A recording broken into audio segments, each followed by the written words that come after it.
कल जैसा कि मैंने आपको टीपीए का इंट्रोडक्शन बताया था, टीपीए के इंट्रोडक्शन के तहत मैंने एक सिंपल सा ये जानकारी आपको दी थी कि ट्रांसफर ऑफ प्रॉपर्टी एक्ट में जो प्रमुख चीज निकल के आती है, तो पहला शब्द निकल के आता है प्रॉपर्टी। प्रॉपर्टी शब्द को कल मैंने बहुत अच्छे से डिफाइन करने का प्रयास किया था और बताया था कि प्रॉपर्टी बेसिकली किसी भी व्यक्ति को कुछ लीगल राइट्स जो प्राप्त होते हैं, जो किसी भी प्रकार के डिस्क्रिप्शंस के हो, वर्णन के हो, और जिनको लागू किया जाता है, इन्फोर्स किया जाता है, बेसिकली जो है तो वो टीपीए के अंतर्गत आते हैं। ठीक है, वो टीपीए के अंतर्गत आते हैं। दूसरी चीज मैंने बताया था सामान्य शब्दों में कि संपत्ति के अंतर्गत ऐसी वस्तुएं आती हैं जो मतलब जिनका अस्तित्व होता है, एग्जिस्टेंस होता है, और जो ट्रांसफरेबल होती हैं, अंतरणीय होती हैं। ठीक है, और संपत्ति के अंतर्गत यानी जब आप प्रॉपर्टी की बातचीत करते हैं तो प्रॉपर्टी में शामिल होता है ऑनरशिप, जिसको हिंदी में शब्द मतलब हिंदी में शब्द यूज करते हैं स्वामित्व, ऑनरशिप, स्वामित्व। और जब ऑनरशिप की बातचीत करते हैं तो मैंने कल के सेशन में ही बताया था कि ऑनरशिप में तीन बातें प्रमुख तौर पर उसके अंदर शामिल होती हैं। एक तो आपका टाइटल, स्वत्व, दूसरा इंटरेस्ट, और तीसरा यूज। तो right to title, right to interest, right to use, तीन चीजें जो है तो यहाँ पे शामिल होती हैं। तो एक बेसिक सी परिभाषा संपत्ति की मैंने पहले आप लोग को अच्छे से बता दिया। अब इसके बाद जो टाइप ऑफ प्रॉपर्टी इसको क्लासिफिकेशन किया जाता है, तो ये जनरली दो प्रकार का क्लासिफिकेशन होता है। एक आपका मूर्त संपत्ति और दूसरा अमूर्त संपत्ति। इंग्लिश में बोलते हो आप टेंजिबल और इनटेंजिबल प्रॉपर्टी। मूर्त संपत्ति मतलब दे हैव एग्जिस्टेंस, जिनका एक फिजिकल एग्जिस्टेंस होता है, भौतिक अस्तित्व होता है, वो संपत्तियां मूर्त संपत्ति कहलाती हैं। और अमूर्त संपत्ति के अंतर्गत जनरली ऐसी संपत्तियां होती हैं जिनका फिजिकल एग्जिस्टेंस नहीं होता है, लेकिन as a property, as a rights वो काम करती है। जैसे शुरुआत में मैंने बताया कि अधिकार के तौर पर, जैसे कॉपीराइट, पेटेंट, है ना, तो ये आपका इंटेंजिबल प्रॉपर्टी के अंतर्गत आती हैं। तो ये मैंने बताया, है ना। जनरली मूर्त संपत्ति, जैसे अब आपका यहाँ पे जो टेंजिबल प्रॉपर्टी होती है, ये भी दो प्रकार की होती है। एक होती है स्थावर, जिसको आप बोलते हैं इनमूवेबल प्रॉपर्टी, है ना, स्थावर या अचल बोलते हैं, और दूसरा होती है जंगम या चल, है ना, मूवेबल प्रॉपर्टी। तो वही है, भौतिक अस्तित्व यानी कॉर्पस होता है, मकान, खेत, बाग, बगीचे, ये आपका स्थावर संपत्तियां कहलाती हैं। और आपके वही है कि वाहन, फर्नीचर, कपड़े इत्यादि जो है तो ये जंगम संपत्तियां मूवेबल प्रॉपर्टी कहलाती हैं। एक बेसिक सा। इसके बाद मैंने ये भी बता दिया कि संपत्ति के अंतर्गत कुछ संपत्तियां नहीं आती, जैसे प्रॉपर्टी खासकर ट्रांसफर के पर्पस के पॉइंट ऑफ व्यू से, तो जैसे जिसको रेस नेलियस बोलते हैं, तो रेस नेलियस के तहत कौन संपत्ति आती है, जैसे सूर्य की किरणें हो गई, चांद की रोशनी हो गई, खुली हवा हो गई, तो ये संपत्ति कहलाती है, लेकिन फिर भी प्रॉपर्टी की, ट्रांसफरेबल प्रॉपर्टी के डेफिनेशन में वो नहीं आती है। दूसरा है रेस एक्स्ट्रा कमर्शियम प्रॉपर्टी। तो जनरली ये विशेष महत्व की संपत्तियां होती हैं या सरकार की संपत्ति। तो जैसे कल मैंने उदाहरण दिया था कि जैसे ताजमहल, लाल किला, अब ये प्रॉपर्टी है लेकिन इसको आप ट्रांसफर नहीं कर सकते, है ना। हाँ, बंटी बबली कर दे तो बात अलग है, एक सामान्य व्यक्ति नहीं कर सकता। एक पिक्चर थी ना बंटी बबली, उसमें ताजमहल बेच दिया था।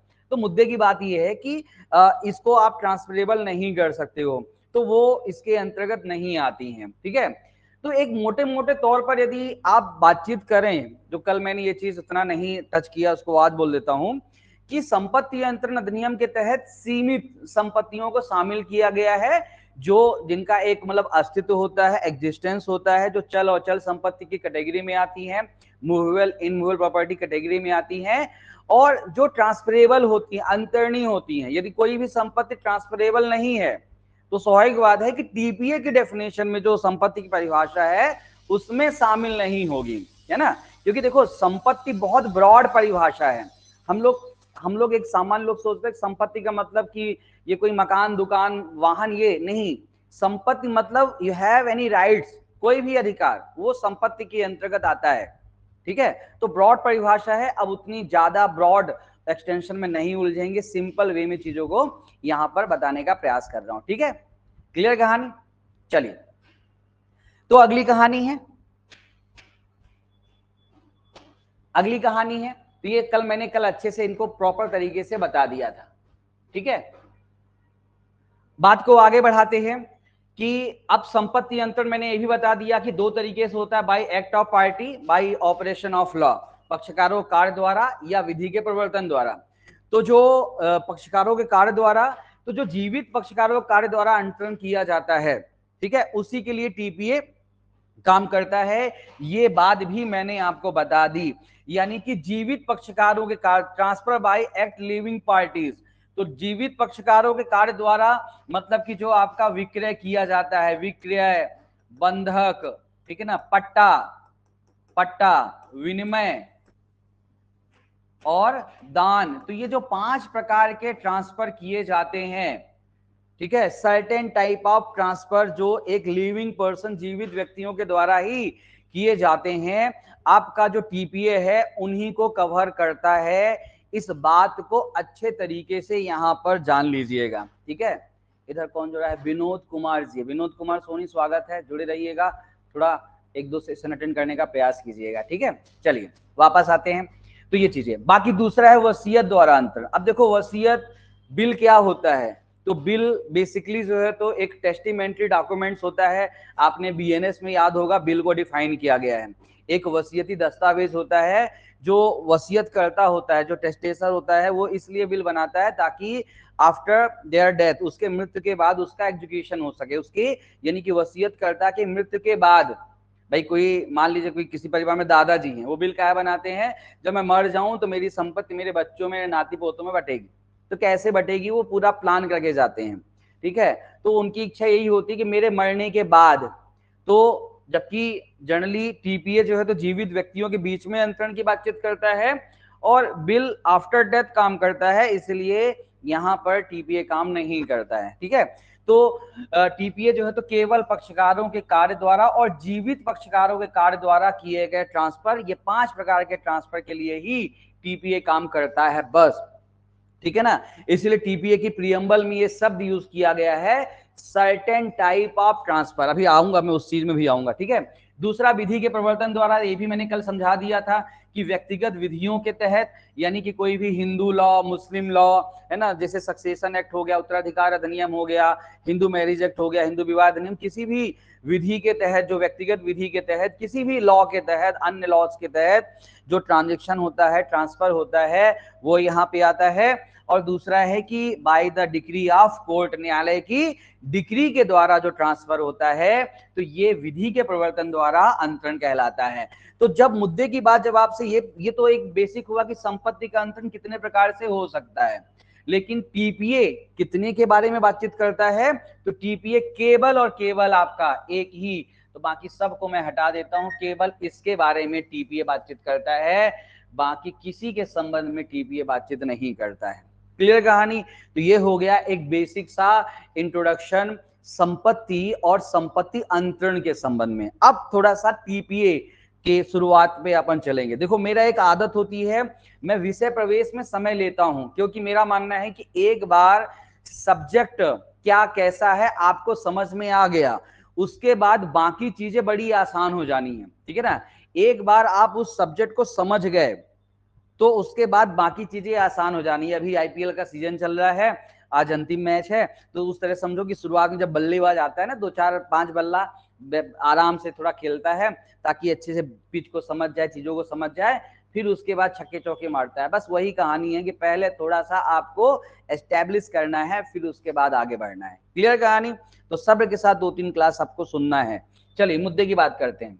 कोई प्रश्न आपके मन में यदि उठे तो पूछ लेना, शर्माना घबराना मत, है ना, शर्माना घबराना मत। कोई चीजें ऐसा लगे कि भाई तुमको कुछ अलग पता हो, मैंने कुछ अलग बताई, तो पूछ लेना, ऐसा हैरान परेशान मत होना, ठीक है ना। क्लियर कहानी है ना? सभी ऑनलाइन ऑफलाइन जो सब जुड़े हैं सभी सुन लेना। चलिए अब देखो थोड़ा सा हल्का सा यहाँ पे मैंने एक बेसिक सी बातचीत किया कि संपत्ति अंतरण भारत में मतलब 1882 का इसका साइटेशन है, मतलब अंग्रेजों के द्वारा ये लाया गया एक्ट है। तो ये बेसिकली ट्रांसफर ऑफ प्रॉपर्टी, देखो अंग्रेज थोड़ा सा जब धीरे धीरे, वही है कि 1857 की क्रांति के बाद जब 1858 में पहला भारत शासन अधिनियम आया, उसके बाद थोड़ा सा अंग्रेज क्योंकि काफी हद तक भारत में कंट्रोल कर चुके थे, तो वो थोड़ा सा एक विधि के तहत चीजों को करना चाहते थे। जो उनकी एक आदत थी कि वो ये बताने का प्रयास करते थे कि हम सब कुछ जो है तो नियमों के तहत करते हैं, हम अगेंस्ट द लॉ कुछ भी नहीं करते हैं। तो ये उनका एक कह सकते हो कि एक देश में शासन करने का एक तरीका होता था। तो उसी तरीके के तहत भारत में भी कई एक्ट यहाँ पर बनाए गए। तो इसी के तहत ट्रांसफर ऑफ प्रॉपर्टी एक्ट 1882 आया, ठीक है। इसके पहले भी बहुत सारे दूसरे एक्ट थे, पर वो इतने ज्यादा पढ़ने के लिए आवश्यकता नहीं है। थोड़ी बहुत बातचीत रेफरेंस यहाँ वहाँ आएंगे तो उनको मैं बताता चलूंगा, लेकिन बहुत ज्यादा उनको छेड़ने की आवश्यकता बिल्कुल भी नहीं है, ठीक है। तो 5 प्रकार के यहाँ पे अंतरण है। लेकिन यहाँ पे एक चीज मैंने कल के सेशन में ही बताया था, आपको बेसिक इंट्रोडक्शन दिया था कि ये जो 5 प्रकार के ट्रांजेक्शन बताए गए हैं, आपका विक्रय, बंधक, पट्टा, विनिमय, दान, तो बेसिकली मैंने यहाँ पे शब्द मुख्यतः अचल संपत्ति के अंतरण। कई लोग टीपीओ कहते हैं कि केवल ये इनमूवेबल प्रॉपर्टी, अचल संपत्ति के अंतरण की ही बातचीत करती है। तो अचल संपत्ति के अंतरण की ही बात करती है, ये गलत है। हाँ, ये सही है कि ज्यादा ये अचल संपत्ति के अंतरण की बातचीत करती है, यानी इसका हर प्रोविजन, एक आध प्रोविजन छोड़ दिया जाए। जैसे लास्ट एक चैप्टर है एक्शनेबल क्लेम वाला, तो एक अनियोज्य दावा एक विशेष प्रकार की जंगम संपत्ति होती है। तो एक आध कुछ चीज को छोड़ दिया जाए तो बात अलग है, एक आध धाराएं छोड़ दिया जाए तो पूरी सेक्शन इस लगभग ट्रांसफर ऑफ प्रॉपर्टी लगभग पूरी तरह से, हर धारा, लगभग हर धारा, दो चार एक आध चैप्टर और दो चार धाराएं और छोड़ दो तो हर धारा चल और अचल दोनों संपत्ति के बारे में, मतलब पहली बात तो सभी धारा अचल संपत्ति के बारे में बातचीत करती है और चल संपत्ति के बारे में लिमिटेड सेक्शन ही बातचीत करती हैं। तो जैसे 5 प्रकार के ट्रांजेक्शन में भी देखोगे तो विक्रय, बंधक, पट्टा, ये 3 तो केवल किसके संबंध में बातचीत करती है? अचल संपत्ति, ठीक है ना। और विनिमय और दान अचल, यानी अचल और चल दोनों के बारे में, यानी कि अचल संपत्ति यहां भी है, ठीक है ना। और शुरुआत में अभी जो धारा आपका 1 से लेकर के यहां तक धारा 53A तक है, यहां पर भी मैं आपको बताऊंगा, ठीक है ना। चलिए, तो ये चीज यहां पे ध्यान रखिएगा। तो मेनली जो है तो ये इनमूवेबल प्रॉपर्टी को ज्यादा डील करने का प्रयास करती है टीपीए। क्लियर कहानी? चलिए, संपत्ति अंतरण के संबंध में ये जब एक्ट आया था, इसके पहले चूंकि अंग्रेज की जो इक्विटी लॉ है उसके तहत संपत्ति अंतरण संबंधी मामले, तो जो ट्रांजेक्शन होते थे तो वहां पे यदि विवाद होता था तो जो आपका न्याय, साम्य, शुद्ध अंतःकरण, just fair, equity, just fair, ये 3 शब्द होता है ना, जस्ट फेयर एंड इक्विटी। तो इक्विटी लॉ के तहत उन पहले मामलों का निपटारा किया जाता था टीपीए लाने के पहले। टीपीए लाने के बाद जो है तो थोड़ा टीपीए के तहत मामलों को यहाँ पर ले जाने लगे। तो ये चीज यहाँ पे ध्यान रखिएगा। अब टीपीए जो संपत्ति अंतरण अधिनियम का मेन ऑब्जेक्ट क्या है, मुख्य उद्देश्य क्या है, क्यों बनाया गया है? तो यहां पर कह सकते हो कि जीवित व्यक्तियों के मध्य संपत्ति अंतरण को रेगुलेट करना। पहला इसका ऑब्जेक्ट क्या है कि लिविंग पर्सन के बीच में ही ट्रांसफर ऑफ प्रॉपर्टी को रेगुलेट करना, मरे हुए व्यक्ति की बातचीत नहीं करता है। या एक सेक्शन भर है इसकी, अपवाद पढ़ेंगे आगे, धारा 13 जो अनबर्न चाइल्ड के लिए एक राइट्स की बातचीत करता है, नहीं तो पूरा आपका संपत्ति अंतरण जो अधिनियम है वो लिविंग पर्सन, जीवित व्यक्तियों के ट्रांसफर के बारे में ही डिस्कशन करता है, ये बात ध्यान रखना। और संपत्ति अंतरण के संबंध में जो नियम है, रूल्स हैं, उनको एस्टैब्लिश करता है। अब मोटे तौर पर यदि आप टीपीए देखोगे तो टीपीए यहां पे ध्यान रखना, रूल्स के बारे में बातचीत करेंगे तो रूल्स के तहत जो एक सामान्य नियम बताए गए हैं, ठीक है ना, सामान्य नियम। तो जनरल रूल को आप सेक्शन जो है तो हम पढ़ेंगे, धारा जो है तो इसकी आपका सामान्य नियम जो है तो आपका धारा 4 से लेकर के 53A तक में बेसिकली इसके जनरल रूल, सामान्य नियम को बताया गया है। धारा 4 नहीं, धारा 3 से होगा, धारा 5 से होगा, हाँ धारा 5 से होगा।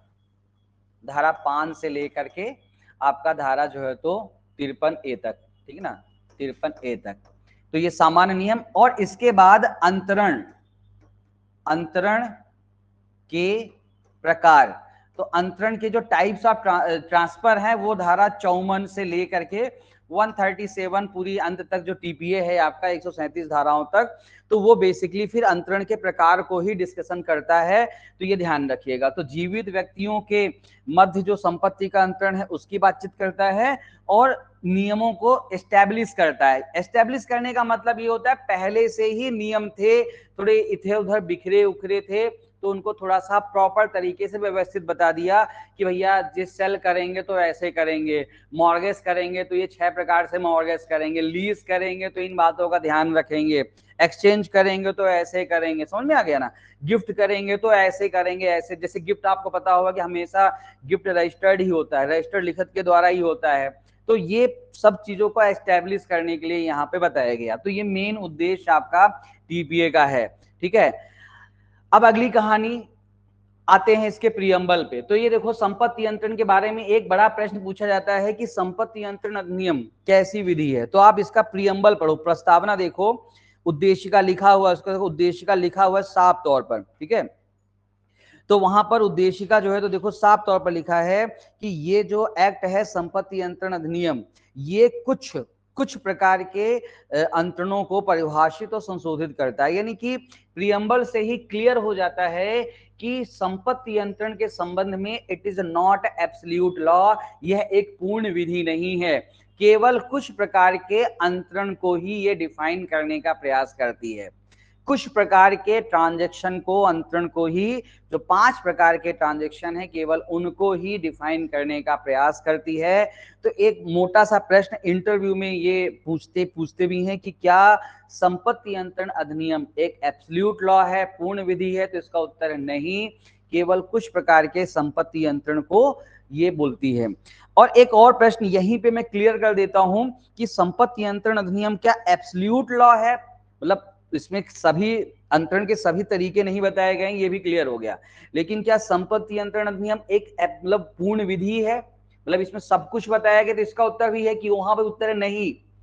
देखो, ये कहता है कि दो विक्रय करेंगे, लेकिन विक्रय के पक्षकार कैसे होंगे ये कॉन्ट्रैक्ट में बताया गया है, ठीक है।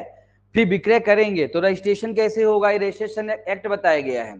तो ट्रांसफर ऑफ प्रॉपर्टी एक तरह से इनकम्प्लीट लॉ है, अपूर्ण विधि है। तो ये ध्यान रखना कि पूर्ण विधि नहीं है, ये पूर्ण विधि नहीं है। और ये बातचीत आपको 2 जगह से पता चलती है, 2 जगह से। एक चीज मेंशन है, एक चीज मेंशन नहीं, मैं कर दूंगा। पहला तो इसके प्रियम्बल से, प्रस्तावना से पता चलता है, और दूसरा ये पूर्ण विधि नहीं है सेक्शन जो है तो 4 से पता चलता है, धारा 4। धारा 4 यदि आप देखोगे, एक बार धारा 4 देखो, तो धारा 4 साफ तौर पर कहता है कि संविदाओं के संबंध में, है ना, यानी कि आपका कोई कह सकते हो कि कोई कॉन्ट्रैक्ट होता है या फिर रजिस्ट्रेशन के संबंध में, तो कॉन्ट्रैक्ट एक्ट और इंडियन रजिस्ट्रेशन एक्ट, तो यहाँ पे ध्यान रखना धारा 4 इतना सा कहता है कि आपका इंडियन कॉन्ट्रैक्ट एक्ट जो 1872 है और इंडियन जो registration act, Indian registration act जो 1908 है, ये दोनों अधिनियम टीपीओ को क्या करते हैं, कंप्लीट करते हैं, सप्लीमेंट्री है, अनुपूरक है ना, अनुपूरक है, यानी उनके बिना जो है तो टीपीए कुछ भी नहीं है। अभी आगे सब सेक्शन कुछ और पढ़ेंगे तो और क्लियर हो जाएगा कि कुल मिलाकर के टीपीए एक आपका इनकम्प्लीट लॉ है, जिसको कॉन्ट्रैक्ट और रजिस्ट्रेशन एक्ट क्या करते हैं, कंप्लीट करते हैं। ये इंटरव्यू का प्रश्न है, ध्यान रखना। ये पूछता है कि टीपीए को कौन पूरा करता है, टीपीए को कौन पूरा करता है, ठीक है। तो टीपीए को कॉन्ट्रैक्ट एक्ट और रजिस्ट्रेशन एक्ट पूरा करता है। क्लियर कहानी? प्रयास करूंगा कि यहां पर भी वो चीज मेंशन कर दूं। एक और प्रश्न जो इसमें मेंशन नहीं है, मुझे अभी याद आ गया, एक प्रश्न कि टीपीए कैसी विधि है, सब्सटेंटिव लॉ है कि प्रोसीजरल लॉ है? कहां दोनों लिखा है? टीपीए सब्सटेंटिव लॉ है, ध्यान रखना, सारभूत विधि है। इसमें वो मतलब वो नियम बताए गए हैं, वो तरीके बताए गए हैं जिसके तहत एक व्यक्ति के द्वारा संपत्ति के संबंध में अधिकार को, राइट्स को दूसरे व्यक्ति को ट्रांसफर किया जाता है। तो देखा जाए सब्सटेंटिव लॉ की सारभूत विधि की डेफिनेशन क्या है? सारभूत विधि की डेफिनेशन यही है कि determine rights and liabilities by any law, कोई ऐसी विधि जिसके माध्यम से अधिकार और दायित्व का निर्धारण किया जाता है, वो सब्सटेंटिव लॉ कहलाती है। और टीपीए जो है तो इसके माध्यम से अधिकार और दायित्व का निर्धारण किया जाता है during the sale, during the mortgage, during the lease, during the exchange, during the gift, किस प्रकार से पक्षकारों के अधिकार होंगे और अंतरण के संबंध में जो सामान्य जो नियम है धारा 5 से लेकर के 53A तक, तो उनके बारे में टीपीए बातचीत करता है। तो इसलिए टीपीए सब्सटेंटिव लॉ है, प्रोसीजरल लॉ नहीं है, ध्यान रखना। तो टीपीए इज सब्सटेंटिव लॉ, सारभूत विधि है, ये बात यहां पर अच्छी तरीके से लिख लीजिएगा। अब टीपीए को थोड़ा सा और अच्छे से समझते हैं। तो वही मैंने बार बार आपको बताया है कि टीपीए जो है तो आपका 137 सेक्शंस में और 8 चैप्टर में, ठीक ना, 8 अध्याय और 137 जो है तो इसकी धाराएं। क्या दब गया मेरे से इधर? अच्छा कुछ नहीं। तो 8 यहाँ पे कह सकते हैं कि आपका ये पर्टिकुलर क्लॉज यहाँ पे कहता है, ठीक है।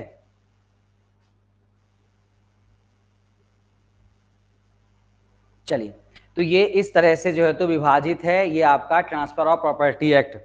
अब यहाँ पर ये एक पीछे इसके अनुसूची भी दे रखी है, एक शेड्यूल भी है, पर वो भी इतनी कोई इंपॉर्टेंट नहीं है, एक शेड्यूल भी है।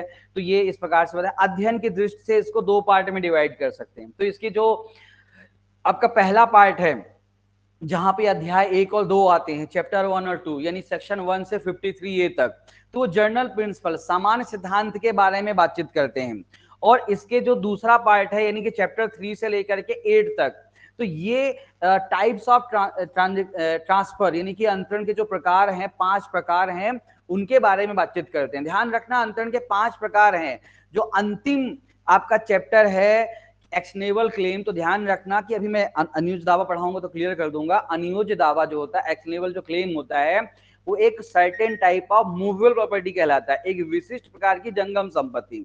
और चूंकि अनियोज्य दावा एक विशिष्ट प्रकार की जंगम संपत्ति है, सामान्य जंगम संपत्ति नहीं है, एक विशिष्ट जंगम संपत्ति है, तो उसको ट्रांसफर भी थोड़ा सा प्रक्रिया के तहत, मतलब एक विशेष मतलब उसके तहत भी अधिकार दायित्व, विशेष अधिकार दायित्व का निर्धारण अंतिम चैप्टर में किया गया है। तो वो भी अपने आप में इंपॉर्टेंट चैप्टर है, एग्जाम में खूब पूछता है, पर उसको थोड़ा सा दिक्कत आती है समझने लिखने में। प्रयास रहेगा कि सब प्रकार के आपके प्रॉब्लम सॉल्व हो जाए। टीपीए पढ़ाते समय हमारे सर बोला करते थे कि बाहर एम्बुलेंस खड़ी करके रखते हैं, क्या पता कोई बच्चा बेहोश हो जाए तो उसको भागना पड़े लेकर के। टीपीए का इतना प्रकोप है।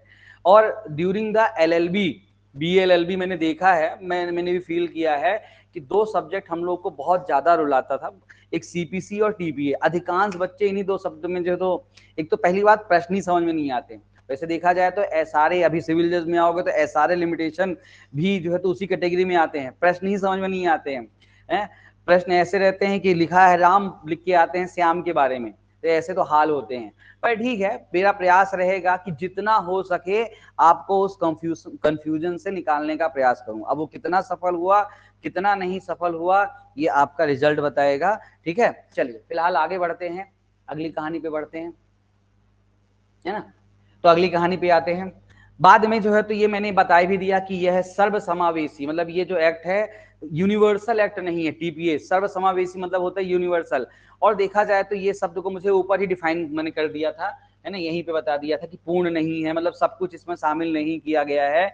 और ये कहता है कि जब कहीं पर भी कोई चीज समझ में ना आए तो आप इक्विटी लॉ के रूल्स रेगुलेशन को यहाँ पे फुलफिल कर सकते हो, फॉलो कर सकते हो। तो साम्य न्याय अंतःकरण के सिद्धांतों के तहत भी चलने की बातचीत टीपीए करता है।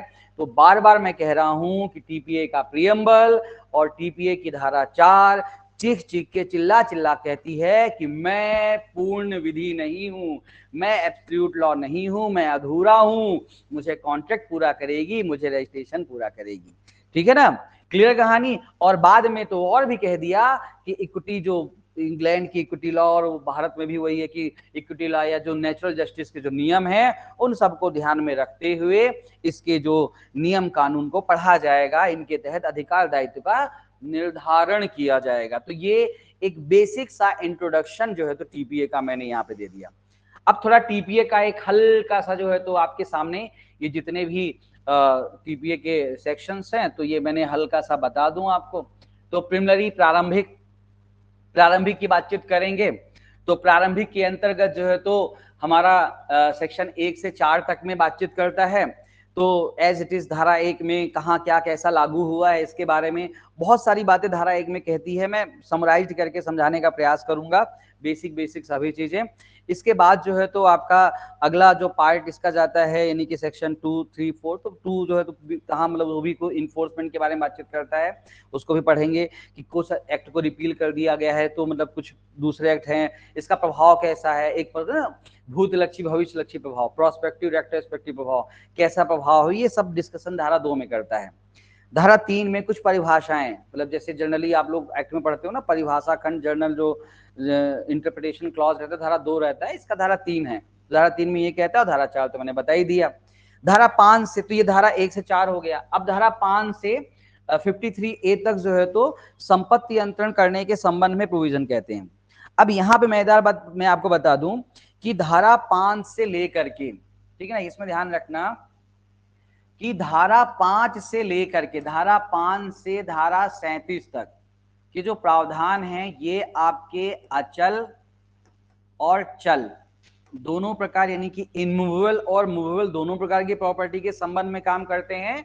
लेकिन धारा 38 से लेकर के धारा 53A तक के जो प्रावधान हैं ये केवल अचल संपत्ति के संबंध में बातचीत करते हैं। मतलब देखो यहां भी वो चीज आपको मिल गया कि देखा जाए तो धारा 5 से 53A तक के लगभग सभी धाराएं अचल संपत्ति के बारे में बातचीत करती हैं, है ना, जबकि इधर ये केवल मतलब ये दोनों के बारे में बातचीत करती हैं और ये केवल अचल। तो यानी देखो कि अचल संपत्ति के बारे में लगभग पूरा टीपीए बातचीत करता है। मैंने बार बार कह रहा हूं, इसीलिए कहा जाता है कि टीपीए इन जर्नल। और इसीलिए क्या होता है ना कि लोग सीधे कह देते नहीं सर चल संपत्ति, अरे उसको ऐसे बताना है कि मुख्यतः प्रमुख तौर पर। कई बार क्या होता है कि जो जजेस होते हैं ना वो आपसे ये जानना चाह रहे, ये नहीं जानना चाह रहे इसमें क्या क्या बात है, ये कि आपने समझा कितना है इसको, ठीक है। तो जैसे कोई कह दिया कि नहीं बिल्कुल चल संपत्ति के लिए बातचीत करता है, लेकिन मुख्यतः प्रमुख तौर पर अचल संपत्ति के बारे में टीपीए ज्यादा बातचीत करता है। ऐसा उत्तर दे दो खुश हो जाते हैं, है ना, कि ज्यादा किसकी बातचीत करता है। एक फिल्म देखने जाते हो तो फिल्म ज्यादातर किसके बारे में होती, हीरो के बारे में। तो उस हीरो को बताओगे ना कि भैया वो अक्षय कुमार की पिक्चर थी, तो भाई अक्षय कुमार की पिक्चर ठीक है, दूसरे एक्टर भी हैं। अभी केसरी 2 देखने में गया तो केसरी 2 में जो है तो दूसरे एक्टर भी दिखे मुझे, माधवन भी दिखा और भी एक वो पांडे जी की बिटिया दिखी और भी 2-4 लोग दिखे, लेकिन प्रमुख तौर पर किसकी पिक्चर है, अक्षय कुमार की। ये तो बताना पड़ेगा। नहीं सर माधवन भी उसमें, अरे पता है भाई, पर मेन हीरो कौन है वो पहले बताओ। समझ में आ गया? तो मेन हीरो अचल संपत्ति इनमूवेबल प्रॉपर्टी, साइड कैरेक्टर चल संपत्ति। समझ में आ गया? क्लियर कहानी? तो ये बाद में जो है तो ये 5 प्रकार के जो अंतरण है, ट्रांसफर है, तो 5 प्रकार के अंतरण जो है तो यहां पर आपके सिंपल सा धारा 54 से इधर बताए गए हैं, ठीक है।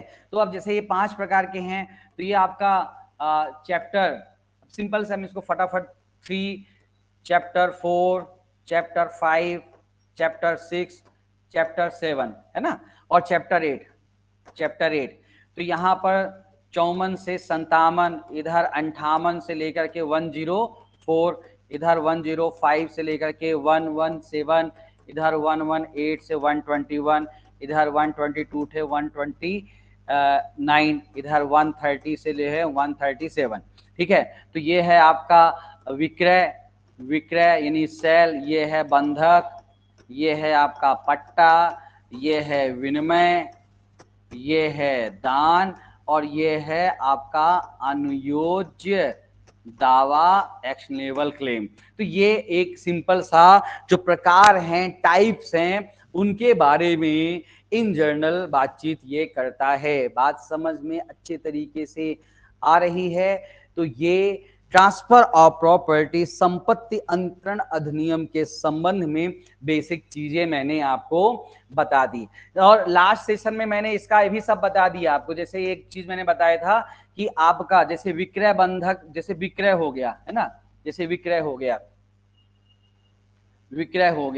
अरे मत परेशान कर, विक्रय हो गया, विनिमय हो गया, दान हो गया। तो इसमें जो है तो आपका जो स्वामित्व है स्वामित्व, ठीक है ना, स्वामित्व, पूर्ण स्वामित्व का अंतरण होता है। किसका अंतरण होता है? पूर्ण स्वामित्व। विक्रय में, सेल में, विनिमय में और दान में पूर्ण स्वामित्व। पूर्ण स्वामित्व मतलब स्वामित्व में तीन चीजें आती हैं, स्वत्व, हित और उपयोग। स्वत्व, हित, उपयोग। तो विक्रय में, विनिमय में, दान में एब्सोल्यूट पूर्ण स्वामित्व का अंतरण होता है। लेकिन बंधक में और पट्टे में, दोनों में कैसे स्वामित्व का अंतरण होता है? आंशिक, ठीक है ना, आंशिक। आंशिक तो बंधक में जो है तो केवल हित का अंतरण होता है और पट्टे में जो है तो केवल उपयोग का अंतरण होता है। ये सब कहानी मैंने आपको कल के सेशन में बता दिया था, ठीक है ना। चलिए, तो आज थोड़ा सा मेरा जन्मदिन हैप्पी बर्थडे था, बच्चों ने सेलिब्रेट कर लिया, इसलिए आधे घंटे मैंने क्लास लेट चलाई, इसके लिए क्षमा प्रार्थी हूँ। फिलहाल अभी इस सेशन में इतने रखते हैं। 5 मिनट, ज्यादा नहीं, केवल 5 मिनट का ब्रेक ले लो और 5 मिनट में आ जाओ MP LRC के सत्र में। जो विद्यार्थी टीचमेंट में गूगल मीट में जुड़े हुए हैं, आप चाहें तो बने रह सकते हैं। विनोद, आपको यदि MP एकोमोडेशन कंट्रोल एक्ट की क्लास ज्वाइन करनी है, बने रहें, सेम आईडी में अपन कंटिन्यू करते रहेंगे, ठीक है। तो बल्कि चाहे तो 2-5 मिनट से आप वापस आ जाएंगे इसी सेम आईडी में, ठीक है। 2-5 मिनट से आप विनोद वापस आ सकते हैं यदि आप तक मेरी बात पहुंच रही है। और बाकी जो इधर बच्चे जुड़े हैं, तो आप सभी आ जाओ 5 मिनट से वापस, एकोमोडेशन कंट्रोल एक्ट की बातचीत करेंगे। फिलहाल TPA में आज के सत्र में इतना ही। कुछ किसी को प्रश्न है तो पूछ लीजिए, बाकी बातें कल कंटिन्यू करेंगे।